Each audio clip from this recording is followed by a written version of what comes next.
Hello students, આજે આપણે ધોરણ 10 સ્વાધ્યાય 6.5 ત્રિકોણ શીખીએ. પાર્ટ 10 વિડીયો છે અને 10મો દાખલો શીખીએ. ત્રિકોણ એબીસીમાં ખૂણો બી બરાબર 90. ત્રિકોણ એબીસીમાં ખૂણો બી બરાબર 90 અને બીએમ વેધ છે. જો એએમ બરાબર 2x નો વર્ગ, એએમ બરાબર 2x નો વર્ગ અને સીએમ બરાબર 8x નો વર્ગ, સીએમ છે 8x નો વર્ગ, તો બીએમ, બીએમ, એબી, એબી અને બીસી શોધો. તો જ્યાં શોધવાના છે ત્યાં ક્વેશ્ચન માર્ક કરેલા છે. હવે કાટકોણ ત્રિકોણમાં કર્ણ પર વેધ દોરેલો હોય તો ગુણોત્તર પ્રમાણના 3 સૂત્રો કામ લાગે. આ ધ્યાનથી યાદ રાખવાના છે, લખીને પ્રેક્ટિસ કરી લેવાની. તો એબી ને સંલગ્ન બાજુ છે એએમ, તો એબી સ્ક્વેર બરાબર એએમ ગુણ્યા આખો કર્ણ એસી. પહેલું સૂત્ર થઈ ગયું. પછી બીસી ને સંલગ્ન બાજુ છે સીએમ, તો બીસી સ્ક્વેર બરાબર સીએમ ગુણ્યા એસી. બીજું સૂત્ર થઈ ગયું. અને ત્રીજું સૂત્ર છે બીએમ સ્ક્વેર બરાબર આ બે ટુકડાઓનો ગુણાકાર, તો બીએમ સ્ક્વેર બરાબર એએમ ગુણ્યા સીએમ. આ 3 સૂત્રની મદદથી ત્રણેય કિંમતો શોધી લઈએ. સૌ પ્રથમ આપણી પાસે આખો કર્ણ નથી. એએમ છે 2x², સીએમ છે 8x², રકમમાં આપેલું છે. તો આપણે આખો કર્ણ એસી શોધી કાઢીએ. 2 + 8 10x² થાય. તો એસી બરાબર એએમ વત્તા સીએમ અથવા એમસી. તો એએમ છે 2x નો વર્ગ, સીએમ છે 8x નો વર્ગ. 2x નો વર્ગ વત્તા 8x નો વર્ગ તો થાય 10x નો વર્ગ. પાછળ જે x નો વર્ગ છે સેમ હોવો જોઈએ, એટલે સજાતીય પદ કહેવાય, તો સરવાળો થાય. હવે આપણે શોધીએ એબી સ્ક્વેર. તો એબી સ્ક્વેર બરાબર એએમ ગુણ્યા એસી સૂત્ર લગાવીએ. તો એબી સ્ક્વેર બરાબર એએમ ગુણ્યા એસી. એએમ છે 2x નો વર્ગ, એસી છે 10x નો વર્ગ. એસી એટલે આખો કર્ણ. તો 10 દુ 20 નહીં કરીએ, કેમ કે ડાબી બાજુ એબી સ્ક્વેર છે, આપણે તો એબી શોધવાનું. તો 2x² બેઠા જ લખી દઈએ. 10ના અવયવ પાડીએ, 5 દુ 10 ગુણ્યા x². તો જુઓ, બે વખત રિપીટ થાય છે, તો આપણે એનું વર્ગમૂળ 2 લખીએ. 5 એક જ વખત છે તો વર્ગમૂળમાં 5, અને x² બે વખત છે તો આપણે એક જ વખત લખી દઈએ. તો એબી સ્ક્વેરની જગ્યાએ આપણને એબી મળી જાય. હવે આપણે બીસી શોધીએ. તો બીસી સ્ક્વેર બરાબર, અહીંયા આકૃતિમાં જોઈએ તો બીસી સ્ક્વેર બરાબર સીએમ ગુણ્યા આખો કર્ણ એસી. તો બીસી સ્ક્વેર બરાબર સીએમ ગુણ્યા એસી. સીએમ છે 8x નો વર્ગ ગુણ્યા એસી છે 10x નો વર્ગ. 10 × 8 80 થાય, પણ 80 નો વર્ગમૂળ ડાયરેક્ટ મળે નહીં, તો આપણે ભાગલા પાડીએ. ડાબી બાજુ બીસી સ્ક્વેર છે, તો 8 એટલે 4 દુ 8 ગુણ્યા x², 10 એટલે 5 દુ 10 ગુણ્યા x². જે બે વખત રિપીટ થાય છે એને પહેલા લખી દઈએ. બીસી સ્ક્વેરની જગ્યાએ બીસી શોધવું હોય તો 4 નું વર્ગમૂળ 2 થાય. આ 2 અને આ 2 બે વખત છે તો આપણે એક જ વખત લખી દઈએ. 5 એક જ વખત છે તો એનું વર્ગમૂળ વર્ગમૂળમાં 5. અને x² બે વખત છે તો આપણે એક વખત લખી દઈએ, વર્ગમૂળ મળી જાય. તો 2 દુ 4 વર્ગમૂળમાં 5. બીસી મળે આપણને 4 વર્ગમૂળમાં 5 x². આ રીતે બીસી મળી ગયું. હવે બીએમ સ્ક્વેર. તો આપણે આકૃતિમાં જોઈએ તો બીએમ સ્ક્વેર બરાબર એએમ ગુણ્યા સીએમ, બે ટુકડાઓનો ગુણાકાર, 2x નો વર્ગ ગુણ્યા 8x નો વર્ગ. તો બીએમ સ્ક્વેર બરાબર એએમ ગુણ્યા સીએમ. તો એમ છે 2x નો વર્ગ ગુણ્યા 8x નો વર્ગ સીએમ. તો 8 દુ 16, 16 નું વર્ગમૂળ નીકળે છે તો ગુણાકાર કરી દઈએ. તો બીએમ સ્ક્વેર બરાબર 2 × 8 16, x² ગુણ્યા x² x ની 4 ઘાત.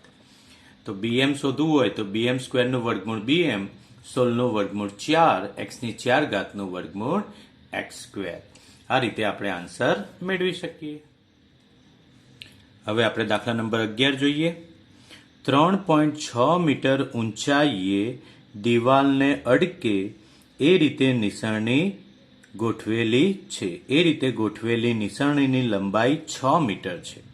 હવે નિસરણી હોય તો આ રીતે ક્રોસ જ હોય ને, અને દિવાલ કેવી હોય? સીધી.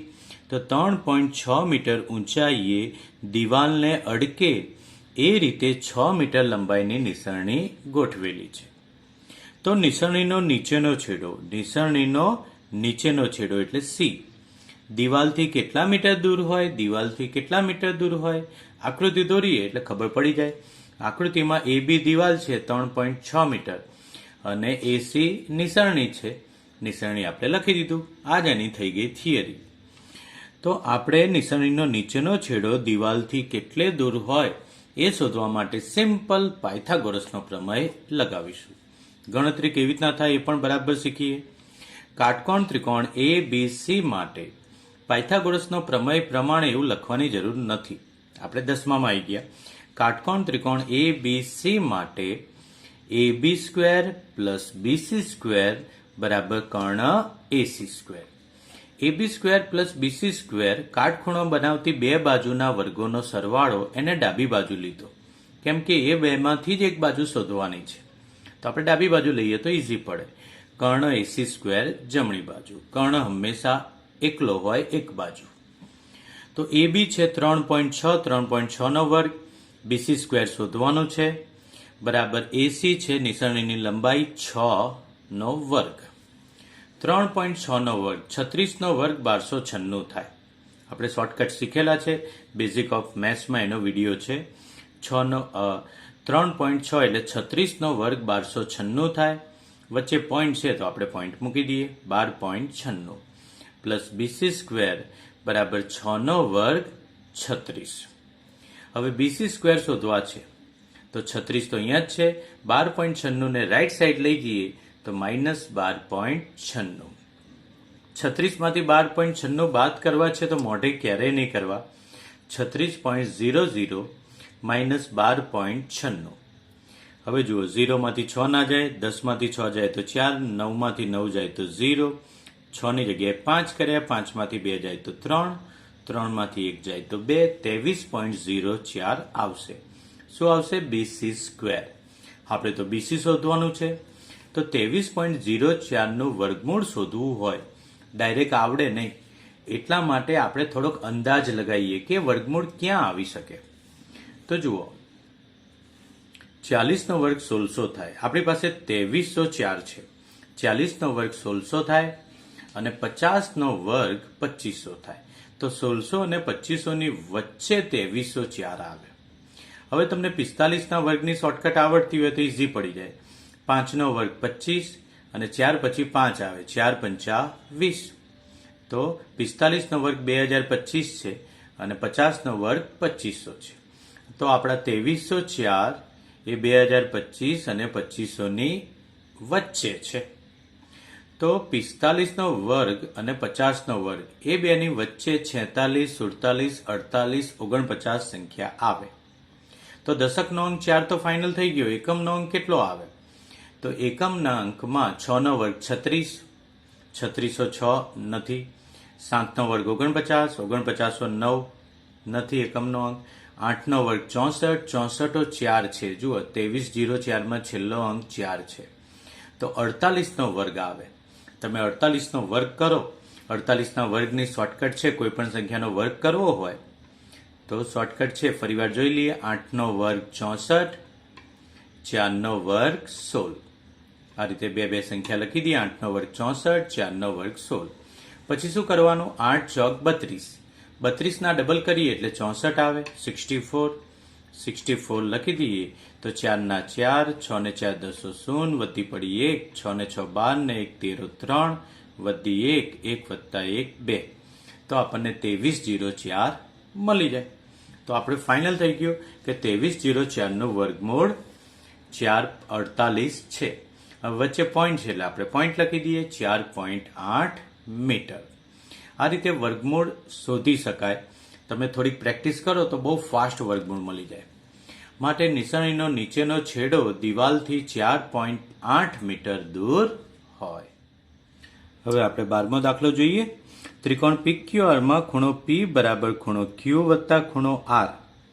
ત્રિકોણમાં એક ખૂણાનું માપ બાકીના બે ખૂણાના માપનો સરવાળા જેટલું હોય ને તો એક ખૂણો કાટખૂણો હોય, P કાટખૂણો હશે. અને PQ બરાબર 7 તથા QR બરાબર 25 છે. તો ત્રિકોણ PQR ની પરિમિતિ શોધો. ત્રિકોણ PQR ની પરિમિતિ એટલે બધી બાજુઓનો સરવાળો શોધવાનો છે. તો પહેલા તો આપણને શરત આપેલી છે ખૂણો P બરાબર ખૂણો Q વત્તા ખૂણો R. તો ત્રિકોણ PQR માટે ત્રણેય ખૂણાનો સરવાળો 180 થાય. ખૂણો P વત્તા ખૂણો Q વત્તા ખૂણો R બરાબર 180.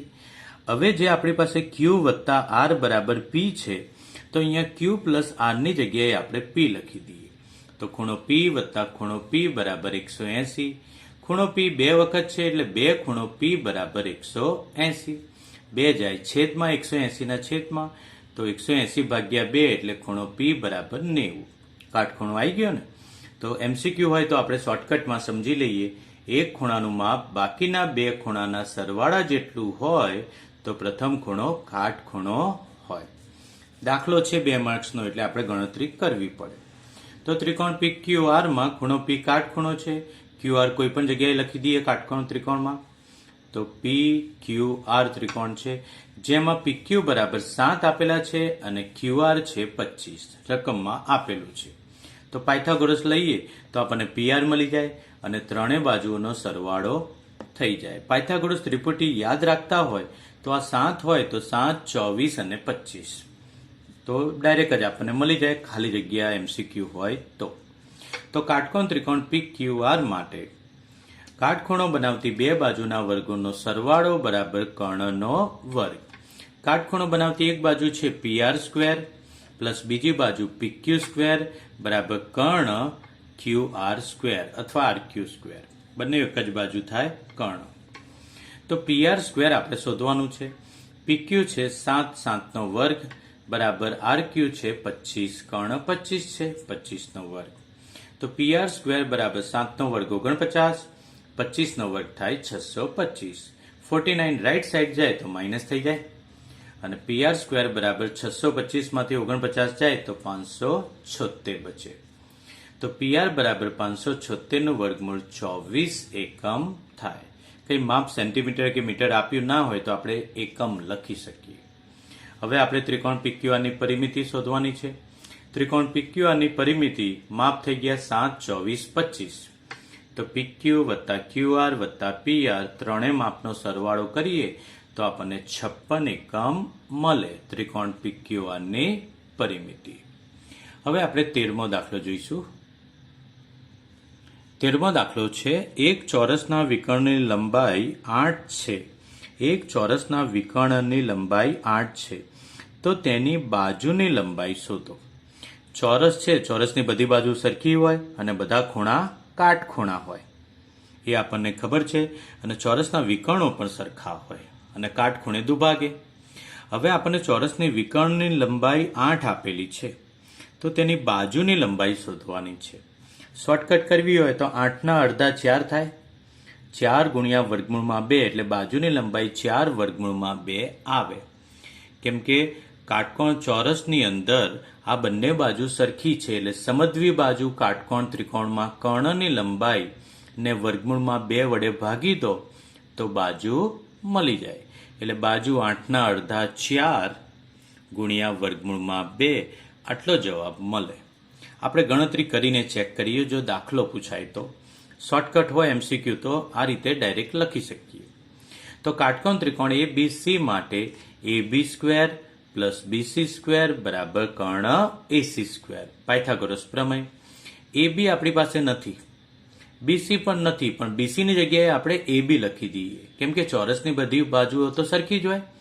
તો BC ની જગ્યાએ AB² બરાબર AC આપેલો છે 8, 8 નો વર્ગ. તો AB² વત્તા AB² 2AB². 8 નો વર્ગ થાય 64, 64 છેદમાં 2 જાય તો 64 ભાગ્યા 2 એટલે 32 થાય. AB² બરાબર 32. તો AB² બરાબર 32 ના અવયવો પાડી લઈએ 16 ગુણ્યા 2. તો AB² બરાબર 16 ગુણ્યા 2 તો AB બરાબર 16 નું વર્ગમૂળ 4 થાય. 2 નું વર્ગમૂળ તો ના નીકળે તો વર્ગમૂળમાં 2. AB બરાબર 4 વર્ગમૂળમાં 2 આપણો આન્સર.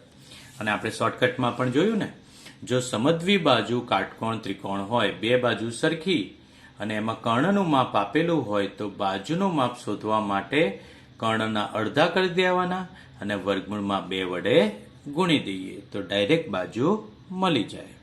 Okay, thank you.